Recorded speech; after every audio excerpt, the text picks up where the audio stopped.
बहुत समय पहले असुरों में एक महान योद्धा हुआ जिसका नाम था बाणासुर। वह असुर राज बलि का पुत्र था। बाणासुर जन्म से ही साहसी और पराक्रमी था, लेकिन उसमें एक गुण और था। वह भगवान शिव का अनन्य भक्त था।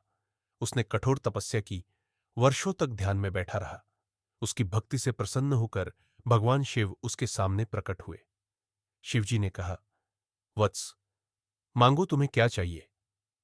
बाणासुर ने वरदान मांगा कि उसे अपार शक्ति मिले। तब शिवजी ने उसे हजारों हाथों का वरदान दिया और यह आशीर्वाद भी दिया कि जब भी वह संकट में होगा, वे स्वयं उसकी रक्षा करेंगे। धीरे धीरे बाणासुर का साम्राज्य फैलता गया। हजारों हाथों वाला यह योद्धा युद्ध भूमि में अद्वितीय माना जाता था, लेकिन शक्ति के साथ साथ उसका अहंकार भी बढ़ने लगा। वह अक्सर अपनी शक्ति दिखाने के लिए युद्ध की तलाश करता। जब कोई शत्रु न मिलता तो अपने ही सैनिकों को चुनौती देता। यहां तक कि एक दिन उसने आकाश की ओर तीर चलाकर देवताओं को ललकार दिया। देवता भयभीत हो उठे, लेकिन शिवजी ने कहा, यह मेरा भक्त है, अभी समय आने दो। इसका अहंकार स्वयं इसके पतन का कारण बनेगा। बाणासुर की एक सुंदर पुत्री थी जिसका नाम था उषा।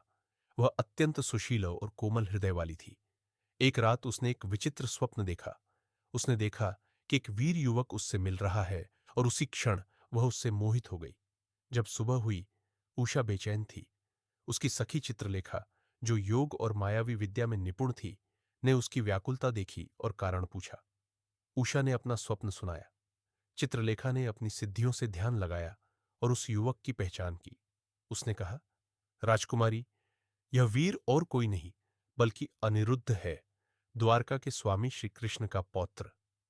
यह सुनते ही उषा के मन में आनंद की लहर दौड़ गई। चित्रलेखा ने अपनी योग विद्या से अनिरुद्ध को महल में पहुंचा दिया। अनिरुद्ध और उषा का मिलन हुआ। दोनों एक दूसरे से अत्यधिक प्रभावित हुए और शीघ्र ही प्रेम में पड़ गए। वे गुप्त रूप से मिलने लगे। उषा का जीवन प्रेम और उल्लास से भर गया था, लेकिन सुख के ये क्षण अधिक समय तक छुपे नहीं रहे। एक दिन पहरेदारों ने महल में एक अजनबी युवक को देखा और बाणासुर तक यह समाचार पहुंचा। जब उसने जाना कि यह श्री कृष्ण का पौत्र अनिरुद्ध है, तो उसका क्रोध भड़क उठा।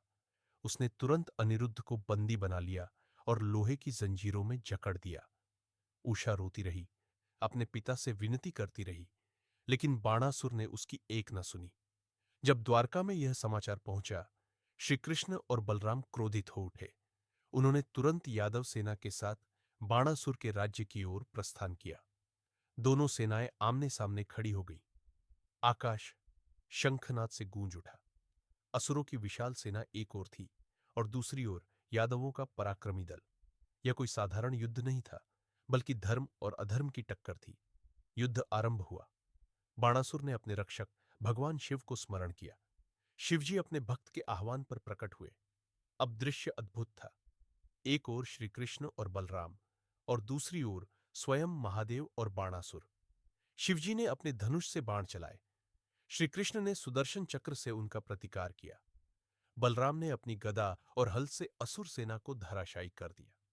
आकाश में यह दृश्य देखकर देवता भी स्तब्ध रह गए। एक क्षण के लिए ऐसा प्रतीत हुआ मानो ब्रह्मांड ही थर्रा जाएगा। युद्ध भीषण था।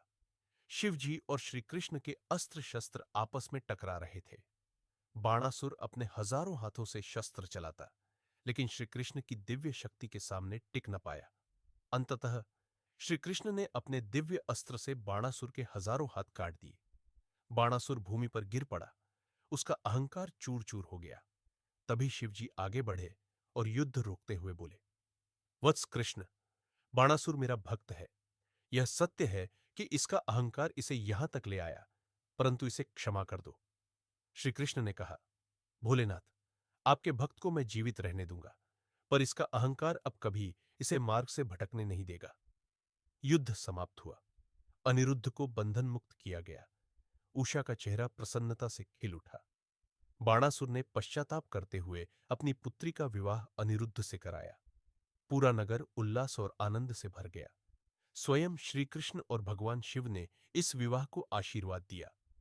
यह कथा हमें एक गहरी शिक्षा देती है।